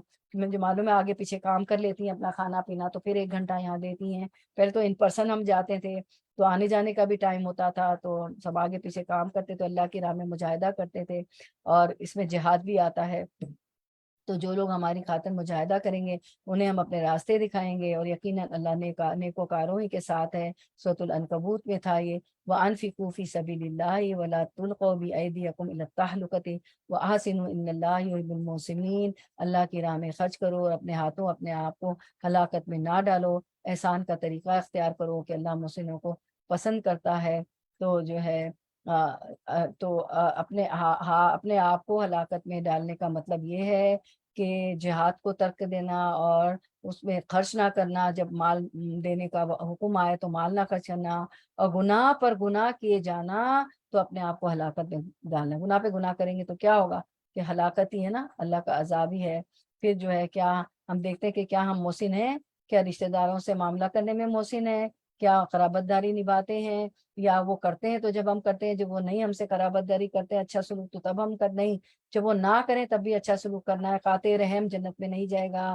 پھر میں کلاس میں استادوں سے کیسا معاملہ ہے، میری کلاس فیلوز کے ساتھ کہتا ہے، ورک پلیس پہ کیا میں محسن ہوں، گھر میں محسن ہوں، رشتہ داروں سے میں محسن ہوں، دوستوں سے جن سے میرے تعلقات ہیں کیا میں احسان کے لیول پہ ان کے ساتھ میرا رویہ ہے، قرآن سے میرا معاملہ کیسا ہے، میں اس کو تدبر غور و فکر سے اچھی تجوید سے اور بیات پڑھنے کی کوشش کرتی ہوں، اور جو پڑھتی ہوں اس پہ میں جو ہوں عمل کرتی ہوں، کیا میں ان میں سے تو نہیں ہو جاؤں گی کہ اللہ کے رسول فرمائیں گے کہ ہجرم مہجورہ، یا اللہ انہوں نے قرآن کو چھوڑ دیا تھا، اور صدقہ و خیرات کرنے میں کیا میں محسن ہوں، کیا میں صدقہ خیرات کر کے جتاتی ہوں، ریا شو آف دکھاوا کرتی ہوں، اور جن کو میں صدقہ دیتی ہوں ان پہ احسان جتاتی ہوں، ان کو من اور ازن تکلیف دیتی ہوں، من جتانا، ازن تکلیف دینا کہ میں نے تمہیں دیا میری وجہ سے چل رہا، استغفر اللہ، بلکہ اللہ نے موقع دیا نیکی کرنے کا، زکوٰۃ خیرات صدقہ کرنے کا، تو بلکہ خوش ہونا چاہیے کہ اللہ تعالیٰ موقع دیتا ہے۔ ایسے لوگ ہیں جو ایک وقت آئے گا، اتنا مال آئے گا کہ کوئی زکوٰۃ صدقات خیرات لینے والا نہ ہوگا، اس سے پہلے کر لیں۔ محسن بننے کے لیے مجھے دنیا کی باتوں سے بے نیاز ہو کر خالص اللہ کی رضا کے لیے ہر عمل کرنا ہے۔ تو تفصیل ڈیٹیل میں ہم سب کر چکے ہیں۔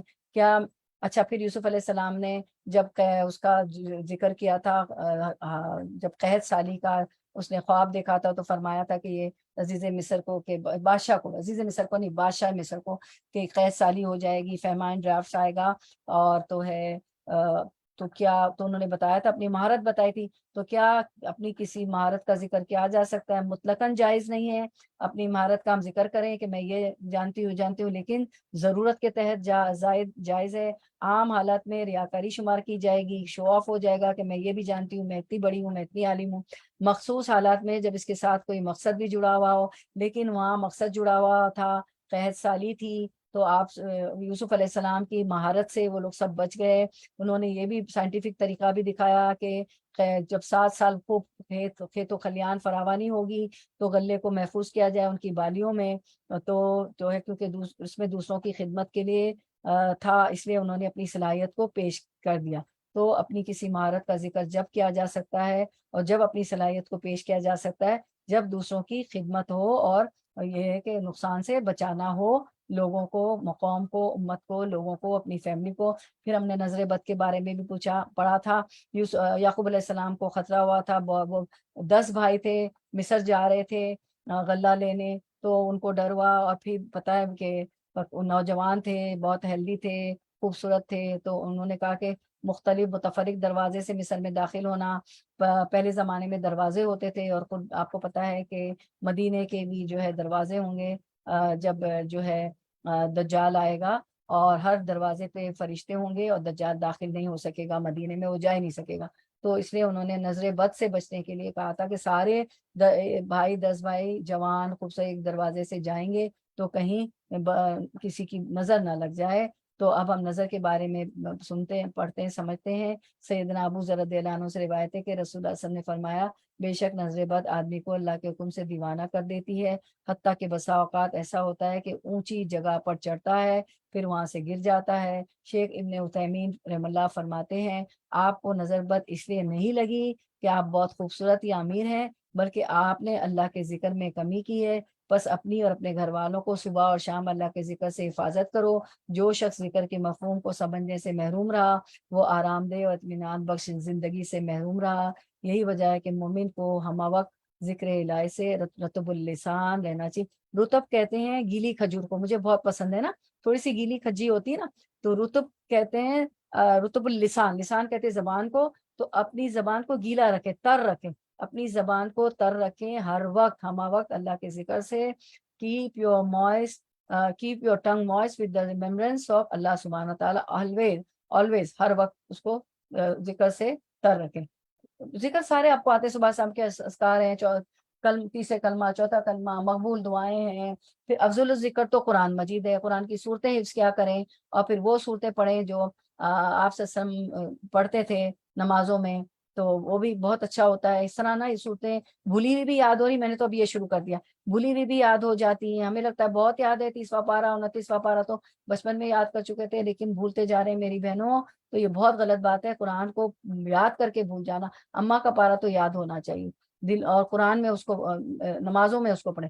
دلوں کی زندگی اللہ کے ذکر میں، امام ابن تیمیہ کہتے ہیں دل کے لیے ذکر اتنا ہی ضروری ہے جتنا ایک مچھلی کے لیے پانی۔ حضرت ابو درداء رضی اللہ عنہ کہتے ہیں کہ ہر چیز کو پالش کیا جاتا ہے، دلوں کی پالش اللہ رب العزت کا ذکر ہے، ذکر الہی ذریعہ نجات ہے۔ فضیل بن عیاض کہتے ہیں ہمیں یہ روایت پہنچی کہ اللہ تعالیٰ فرماتے، اے میرے بندے، تو مجھے صبح کے بعد کچھ دیر یاد کر، اسی طرح عصر کے بعد میں تیرے لیے ان اوقات کے درمیان کے لیے کافی ہو جاؤں گا۔ جو ہائے دنیا دنیا دنیا کرتا ہے وہ اتنا بزی ہوتا ہے کہ وقت ہی نہیں، فارغ وقت ہی نہیں ہوتا۔ اللہ تعالیٰ فرماتے ہیں کہ تو صبح کے وقت کچھ دیر ذکر کر، عصر کے بعد ذکر کر، میں تیرے لیے ان اوقات کے درمیان، صبح شام کے درمیان کافی ہو جاؤں گا۔ اور واقعی آپ کر کے دیکھیں، آپ کو خود تجربہ، آپ تو کرتی ہیں ماشاءاللہ، تو ہمیں فارغ اوقات بھی مل جاتے ہیں اپنے گھر کے کاموں کے لیے، بچے شادی شدہ فون کرنے کے لیے، کسی کی کنڈولنس کے لیے، کسی کی بیماری کی خیریت پوچھنے کے لیے۔ تو حضرت معاذ بن جبل، کام میں برکت ہوتی ہے ذکر سے، اللہ کے ذکر سے۔ حضرت معاذ بن جبل رضی اللہ عنہ سے روایت کرتے ہیں کہ رسول اللہ صلی اللہ علیہ وسلم نے ارشاد فرمایا، جنت والوں کو جنت میں جانے کے بعد دنیا کی کسی چیز کا افسوس نہیں ہوا سوائے اس گھڑی کا کہ جو دنیا میں اللہ تعالیٰ کے ذکر کے بغیر گزری ہوگی، کیونکہ ذکر کے اتنے وہاں پہ ثواب ملیں گے، اتنے اجر ہوں گے کہ جنت میں جانے کے بعد کہ وہ کہیں گے کہ کاش ہم نے جو گھڑیاں ذکر کے بغیر گزاری اور ذکر کر لیتے اور ذکر کر لیتے، بس اس کا افسوس ہوگا، کیونکہ اس کے اجر وہ دیکھیں گے انشاءاللہ۔ ابن کثیر فرماتے ہیں ذکر اور استغفار، اس اذکار کا غلاف پہن لو، جیسے ہم غلاف چڑھاتے ہیں نا اپنے تکیوں پہ، اپنے کشنز پہ، اور اپنے اس پہ قرآن پہ، تو اذکار کا غلاف پہن لو، یہ تمہاری انسانوں اور جنات کے شر سے حفاظت کر سکے گا۔ جیسے کہ کچھ آپ نے اس کے اوپر لباس پہن لیا جو جنات اور انسانوں سے حفاظت کرے گا، جیسے کہ وہ ہیلمٹ پہن لیتے اسکوٹر چلانے والے سر پہ، بائک چلانے، یا جو ہے جنگوں میں جانے والے جو ہے اپنا وہ پہن لیتے، اپنی ذرا پہن لیتے، اور اپنی تو اذکار کا غلاف پہن لو، یہ تمہارے انسانوں اور جنات کے شر سے حفاظت کر سکے گا۔ اپنی روحوں کو استغفار سے ڈھانپ لو تاکہ یہ تمہارے روز و شب کے گناہ مٹا دے۔ تو روحوں کو بھی جو ہے روحانی غذا چاہیے ہوتی، زردہ بریانی اور کھانے پینے تو پزے وغیرہ تو باڈی کو چاہیے ہوتے ہیں، لیکن جو قلب ہوتا ہے، روح جو ہوتی ہے، اللہ بذکر اللہ تطمئن القلوب، آگاہ ہو جاؤ، ہوشیار ہو جاؤ، خبردار ہو جاؤ، دلوں کو تو اللہ کے ذکر سے ہی سکون اور قرار ملتا ہے، اور روح کی غذا بھی اللہ کا ذکر ہے۔ اور پھر نظر اور تکلیف کی دعا وہیں یکاد الذین کفروا لیزلقونک بابصارہم لما سمعوا الذکر ویقولون انہ لمجنون وما هو الا ذکر للعالمین، سورۃ القلم، اس کو سورۃ النون بھی کہتے ہیں، 51 52۔ جب یہ کافر لوگ کلام نصیحت سنتے ہیں تو تمہیں ایسی نظروں سے دیکھتے ہیں کہ گویا تمہارے قدم اکھاڑ دیں گے، اور کہتے ہیں یہ ضرور دیوانہ ہے، حالانکہ یہ تو سارے جہان والوں کے لیے ایک نصیحت ہے۔ تو یہ سورۃ النون اور سورۃ القلم دو نام ہیں اس کی آخری آیت ہے، اور باقی تو ہم بہت کر چکے ہیں ڈیٹیل میں اس پارے میں، 12ویں پارے میں اور سورہ یوسف میں جو بھی دعائیں آئیں آپ کے پاس ہیں، آپ نے اسکرین شاٹس لیے ہوئے ہیں، تو اب بس یہ ہم کنکلوڈ کر کے دعا کرتے ہیں انشاءاللہ۔ تو یہ ہے کہ یہ ہم نے جانا سمجھا ان 12ویں پارے میں، اور ہم نے اس میں بھی کہ استغفار نعمتوں میں دوام کا سبب بنتی ہے، اور پھر ہم یہ دعا بھی دیکھ لیں گے آخر میں، یہ والی دعا بھی، دعائیں اللہ سبحانہ تعالیٰ کے نام کے ساتھ پکار کر مانگے، دعائیں مانگتے ہوئے اس بات کا یقین رکھنا ہے کہ میرا رب قریب بھی ہے، مجیب بھی ہے، قریب مجیب۔ 3 قسم کے خواب ہوتے ہیں ہم نے جانا سمجھا، مہمان نوازی کے بارے میں بھی پڑھا تھا کہ ایمان کا حصہ ہے، دین کو سمجھنے کے لیے دل کے دروازے کھولنے ضروری ہے، اس کے لیے ربی شرح صدری ویسر لی امری واحلل عقدۃ من لسانی یفقہوا قولی پڑھا کریں۔ نیکیاں برائیوں کو دور کر دیتی ہیں، قرآن مجید کے حروف کے ساتھ ساتھ حدود کا بھی خیال رکھنا چاہیے، احکامات کا بھی خیال رکھنا چاہیے۔ نیک اعمال کے باوجود اللہ کی رحمت ہی انسان کو جنت تک پہنچا سکتی ہے، یعنی صرف انسان کے عمل کافی نہیں ہے جنت کو پانے کے لیے۔ اور اختلاف ایک فطری بات ہے، کیونکہ ہر انسان مختلف ہے، لیکن اسے مخالفت میں نہیں بدل دینا چاہیے۔ اختلافات صحابہ کرام اجمعین کے درمیان بھی ہوئے، لیکن دین کو انہوں نے کبھی نقصان نہیں پہنچایا، آپس کی محبتیں نہیں ختم ہوئی، کیونکہ ہم الگ الگ دماغ ذہن لے کے پیدا ہوئے ہیں، بچے کچھ کہتے ہیں، شوہر کچھ کہتا ہے، جاب پلیس پہ کوئی کچھ کہتا ہے، تو یہ ایک ہیلدی ہوتا ہے، ہیلدی بات ہوتی، مختلف ہمیں نظریات، مختلف خیالات ملتے ہیں، اختلافات جو بری چیز نہیں ہے، لیکن اس سے مخالفت میں نہیں بدلنا چاہیے۔ دنیا میں انسان کو دنیا میں انسان کو جس کو فالو کرتا ہے قیامت کے دن بھی اس کے پیچھے ہوگا، اس لیے یہ دعا مانگنی چاہیے جو یوسف علیہ السلام نے مانگی، فاطر السماوات والارض انت ولی فی الدنیا والآخرہ توفنی مسلما والحقنی بالصالحین۔ اے آسمان و زمین کے پیدا کرنے والے، تو دنیا اور آخرت میں میرا ولی اور دوست اور کارساز ہے۔ تو ہم نے بھی اللہ کو ولی اور دوست اور کارساز بنانا ہے۔ اللہ جب بھی ولی اور دوست بنیں گے جب اللہ کی مان کے چلیں گے۔ اللہ کہتے ہیں تم ایک ہاتھ آؤ میں ایک بالش آؤں گا، تم چل کے آؤ میں دوڑ کے تمہارے پاس آؤں گا، میں تمہارے ہاتھ پیر بن جاؤں گا، تمہارا دوست اور ولی اور کارساز بن جاؤں گا۔ تو اللہ کی مان کے چلنا ہے، قرآن و سنت پر چلنا ہے۔ پھر وہ دعا مانگتے ہیں تو مجھے اسلام کی حالت میں فوت کر اور نیکوں میں ملا دے، یعنی نیکوکاروں سے، جو صالحین لوگ ہیں ان کی صحبت عطا فرما۔ یہ کون کہہ رہے ہیں؟ اللہ کے پیغمبر کہہ رہے ہیں کہ تو ہمیں بھی اللہ اس حالت میں موت دے کہ ہم اسلام کی حالت میں ہمیں موت آئے، اور ہمیں نیک لوگوں کا ساتھ اللہ تعالیٰ عطا فرمائے۔ کیونکہ ہم نے دیکھا کہ فرعون جو ہے، جو اپنی قوم کو گمراہی کیا، جو اس کے پیچھے چلنے والے تھے، خود بھی آگ میں جائے گا، اس کو بھی لے کے جائے گا، قوم کو بھی لے کے جائے گا۔ دنیا میں ہم جس کو فالو کریں گے قیامت کے دن بھی ہم اس کے پیچھے ہوں گے۔ اب برے لوگوں کو فالو کریں گے تو بروں کے پیچھے، اچھوں کو فالو کریں گے تو اچھوں کے پیچھے، قرآن پہ چلنے والوں کو فالو کریں گے تو۔ اور آپ کو پتا ہے کہ ایک روایت مجھے یاد آ رہی، دا جسٹ آف دا حدیث، کہ تم، آپ سب نے فرمایا اپنے لیے اتنا نہیں تڑپو گے جتنا اپنے بھائی کے لیے جھگڑو گے۔ اگر اللہ نہ کرے وہ جنت میں نہیں جا رہا ہوگا تو لوگ وہ کہیں گے کہ یہ تو ہمارے ساتھ مسجدوں میں آتی تھی، یہ تو ہمارے ساتھ دینی حلقوں میں آتی تھی یا آتا تھا، یہ تو ہمارے ساتھ قرآن کی محفل میں ہوتا تھا۔ یعنی بھائیوں کے لیے جھگڑیں گے، اپنے بھائی کے لیے، کیونکہ اللہ تعالیٰ آپ صلی اللہ علیہ وسلم کی شفاعت کروائیں گے، پھر انبیاء کروائیں گے، پھر اللہ تعالیٰ نیک لوگوں کو کہیں گے، اور شہید تو آپ 70 لوگوں کو اپنے خاندان کے بخشوا دے گا۔ تو جو ہے یہ سب بخشش کے سارے جو ہے اسٹیپس ہوں گے آخرت کے دن۔ آج تو یہ غیب ہے، لیکن وہاں سب ہم جو ہے غیب سامنے آ جائے گا۔ تو اخلاص کی وجہ سے انسان شیطان کے قابو میں آنے سے بچ جاتا ہے۔ شیطان مخلصین پر قابو نہیں پا سکتا۔ توکل ایمان کا حصہ ہے، توکل کے بغیر ایمان مکمل نہیں ہوتا۔ ایمان دل میں ہوتا ہے، اور چور وہیں آتا ہے، یعنی شیطان وہیں اٹیک کرتا ہے جہاں خزانہ ہوتا ہے، دل پہ وہ اٹیک کرتا ہے۔ لوگوں کی قدر ان کے دین ایمان تقوی کی وجہ سے کرنی چاہیے، نہ کہ ان کے مال اور ان کے دنیاوی اسٹیٹس کی وجہ سے۔ قدر ایمان والوں کی، تقوی والوں کی ہونی چاہیے۔ پھر جب ان کی قدر ہوگی تو انہی کو ہم ساتھی بنائیں گے۔ والحقنا بالصالحین، صالحین لوگوں میں ایمان اور تقوی والے ہی آتے ہیں، تو ان کو دوست بنانا چاہیے، مال اور اسٹیٹس کو نہیں دیکھنا چاہیے، اور ایسا صبر کرنا ہے جو صبر جمیل ہو۔ تو بس تو یہ ہم کنکلوڈ کر کے پھر دعا مانگیں گے۔ تو بس یہی چیزیں ہم نے سیکھی ہے۔ کیا سیکھا ہے؟ عقل مند لوگ یہی سیکھتے ہیں، اولو الالباب، صبر، تقوی، مشکل کے بعد آسانی ہے، امانت، تدبیر اور تدبیر کے درمیان موافقت، ہر کام میں اللہ کی حکمت، درگزر اللہ کی خاطر کرے، ہر موقع پر اللہ کی یاد کریں، مشکلات میں بھی، اقتدار میں بھی۔ وہ اقتدار میں تھے تبھی یوسف علیہ السلام جو ہے اللہ تعالیٰ کو یاد کرتے تھے۔ برائی کا جواب اچھائی سے دینا ہے، یہی ہم نے سکھا۔ توکل اللہ ہونا چاہیے، لوگوں کو معاف کر دینا چاہیے، ہمیشہ اللہ کے فیصلوں پر راضی ہونا چاہیے، جو ہوتا ہے اس کو ایکسیپٹ کرنا چاہیے، اور پوری امید رہنا چاہیے، کیونکہ مشکل کے بعد آسانی ہے۔ ہم نے یوسف علیہ السلام کے قصے میں دیکھا۔ اور ان مال عسر یسرا و ان مال العسر یسرا، توکل اور امید، ہمیشہ توکل رکھنا چاہیے، اللہ سے اچھی امید رکھنا چاہیے۔ کافر جو ہے اللہ کی رحمت سے مایوس ہوتے ہیں، ہمیشہ محسنین بننا چاہیے، احسان کی روش اختیار کرنا چاہیے، ہر موقع پر اللہ سے مدد حاصل کرنا چاہیے۔ اب ہم دعا کر لیتے ہیں انشاءاللہ۔ چلیں انشاءاللہ دعا کرتے ہیں، میرے ساتھ سورۃ الفاتحہ اور درود شریف پڑھیں، کیونکہ سوری کیا کریں کہ لمبا ہو گیا، دعا کر لیتے ہیں، کیونکہ اللہ کا ذکر بھی دعا ہی ہوتا ہے۔ دعا میں نے سوچا تھا کہ لمبی کریں گے، لیکن چلے جتنی اللہ کروا دے، بس اللہ تو قبول کرنے والے، اللہ کو پتہ ہے۔ چلیں ہم دعا کرتے ہیں۔ ادعونی استجب لکم، اور مجھ سے مانگو میں تمہیں عطا کرتا ہوں۔ اللہ از the acceptor of دعا، so make lot of دعا۔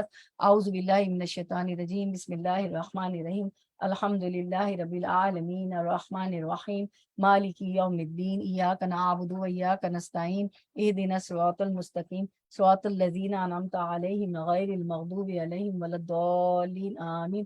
اللہم صلی علی محمد وعلی آل محمد کما صلیت علی ابراہیم وعلی آل ابراہیم انک حمید مجید، اللہم بارک علی محمد وعلی آل محمد کما بارکت علی ابراہیم وعلی آل ابراہیم انک حمید مجید۔ سبحان اللہ و بحمدہ عدد خلقہ و رضا نفسہ و زنۃ عرشہ و مداد کلماتہ۔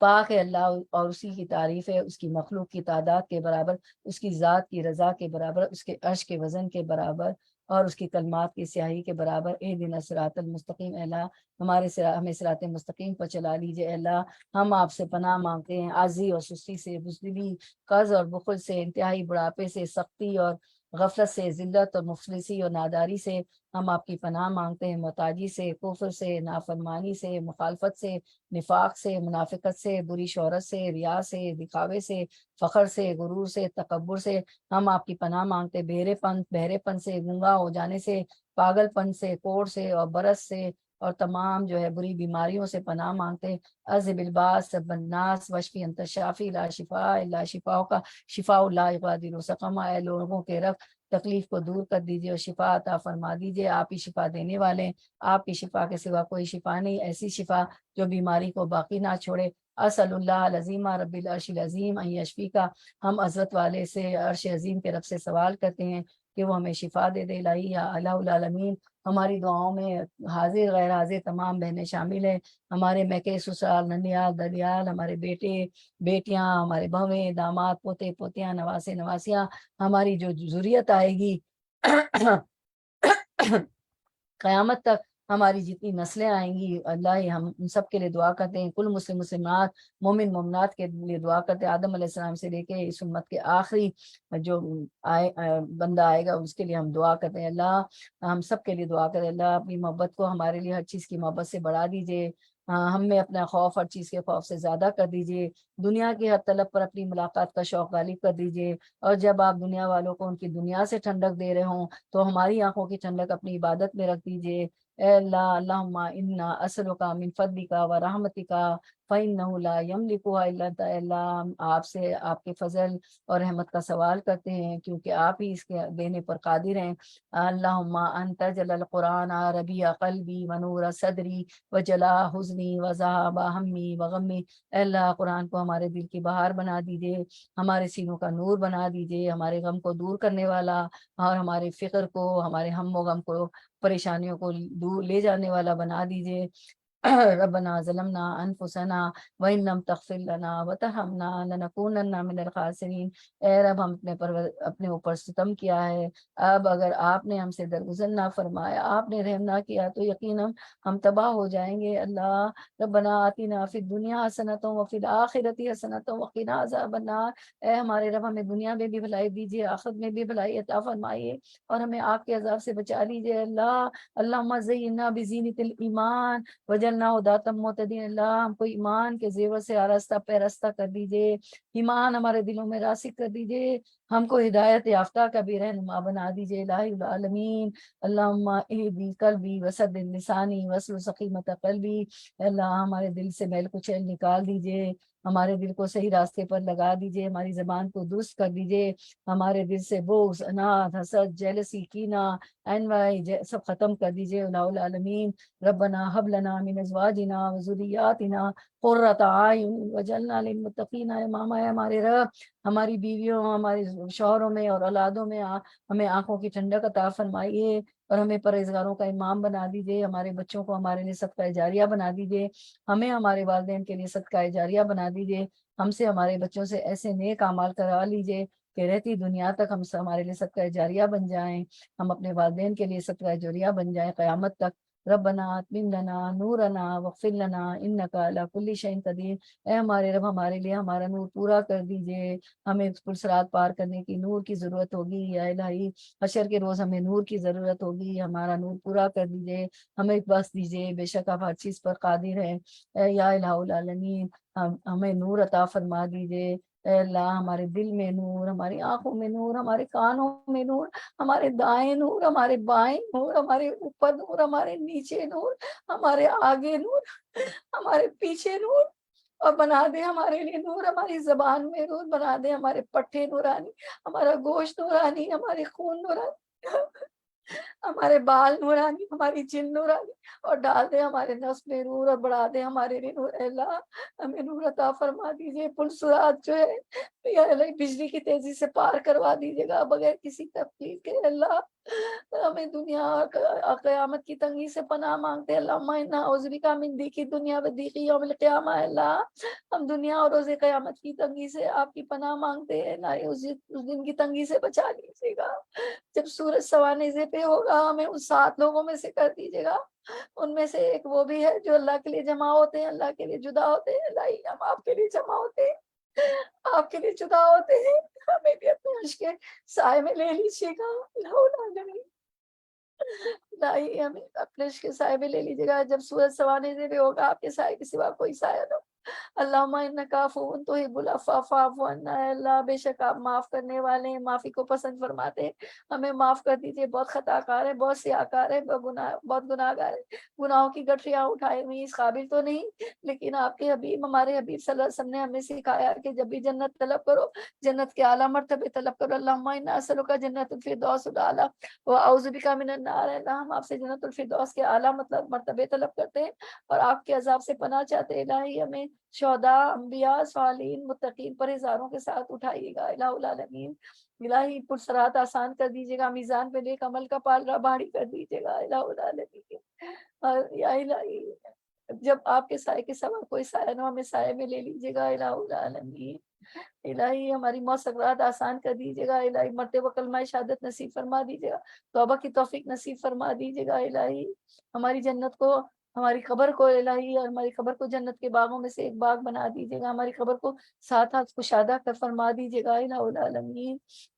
اللهم انا نسألك الجنة وما قرب اليها من قول او عمل، واعوذ بك من النار وما قرب اليها من قول او عمل، واسألك ان تجعل كل قضاء قضيته لي خيرا۔ اے اللہ بے شک ہم آپ سے سوال کرتے ہیں جنت کا، اس قول کا یا اس عمل کا جو ہمیں اس جنت کے قریب کر دے۔ ہم تیری آپ کی پناہ چاہتے ہیں آگ سے، اور اس قول اور عمل سے جو آگ سے قریب کر دے۔ اللہ ہم آپ سے سوال کرتے ہیں ہر فیصلے کو جو آپ نے ہمارے لیے کرنا ہے ہمارے حق میں بہتر بنا دیجیے الہی، بری تقدیر سے بچا لیجیے، بری تقدیر کی سے پناہ چاہتے ہیں اللہ، سب کاموں میں ہمارا انجام اچھا کریے، ہمیں دنیا کی اور رسوائی، دنیا کی رسوائی اور آخرت کے عذاب سے بچا لیجیے گا، آخرت کی بھی رسوائی سے بچا لیجیے گا اللہ۔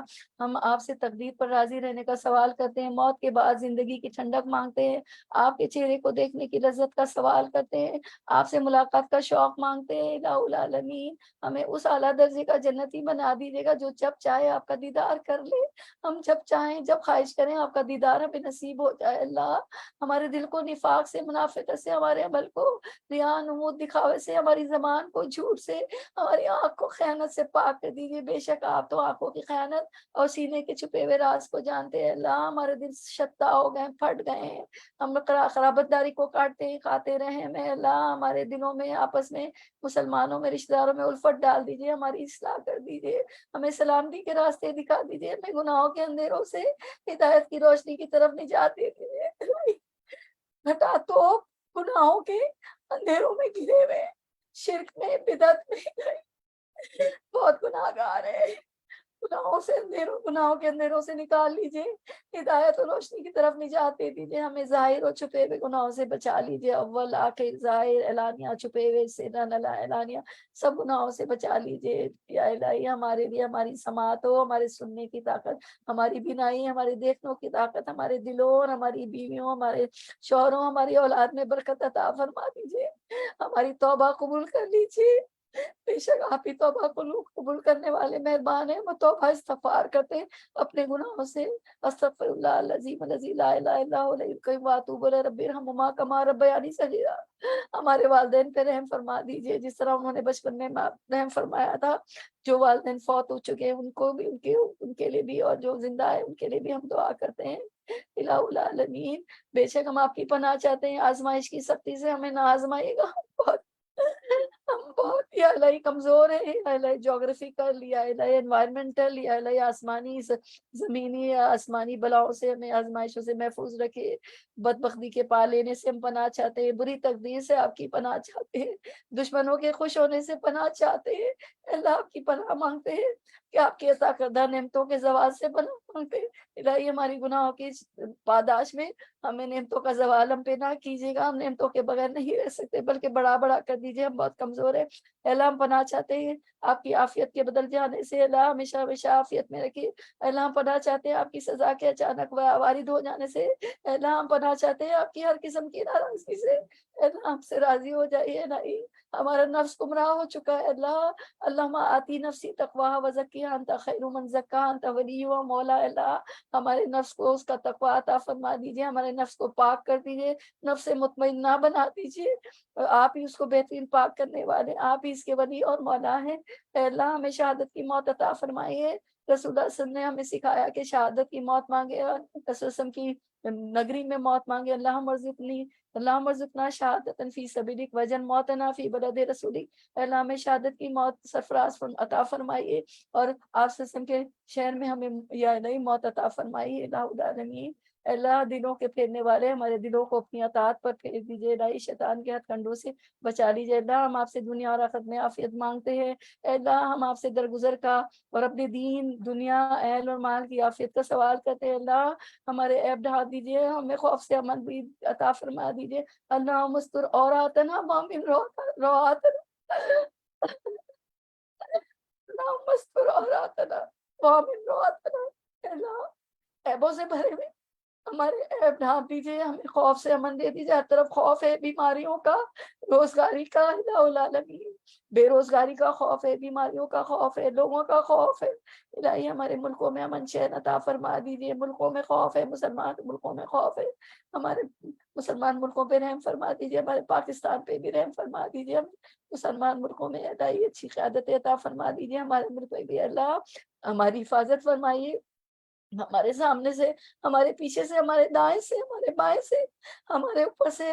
ہم پناہ چاہتے ہیں آپ کی عظمت کے ذریعے سے کہ ہم نیچے سے ہلاک ہو جائیں۔ اے اللہ ہمارے دین میں ہم ثابت قدمی کا سوال کرتے ہیں، ہمیں ثابت قدم رکھیے دین پر، ہدایت پر، پختگی کا سوال کرتے ہیں، آپ کی رحمت کو واجب کرنے، آپ کی مغفرت کے اسباب کا سوال کرتے ہیں، آپ کی نعمت کے شکر اور آپ کی اچھی عبادت کرنے کا سوال کرتے ہیں، آپ سے قلب سلیم اور سچی زبان کا سوال کرتے ہیں، جو آپ جانتے ہیں اس کی بھلائی کا سوال کرتے ہیں، جو آپ جانتے ہیں اس کی برائی سے پناہ مانگتے ہیں۔ اللہ ہمارے گناہ آپ جانتے ہیں، اس کی بخشش طلب کرتے ہیں، کیونکہ آپ تو علام الغیوب ہے، الہ العالمین۔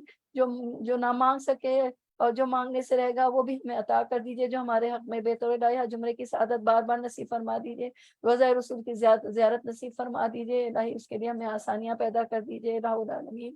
الہی اللہم انا نسألک من خیر ما سألک منہ نبیک حبیبک سیدنا محمد صلی اللہ علیہ وسلم، واعوذ بک من شر ما استعاذک منہ نبیک حبیبک سیدنا محمد صلی اللہ علیہ وسلم، وانت المستعان وعلیک البلاغ ولا حول ولا قوۃ الا باللہ العلی العظیم۔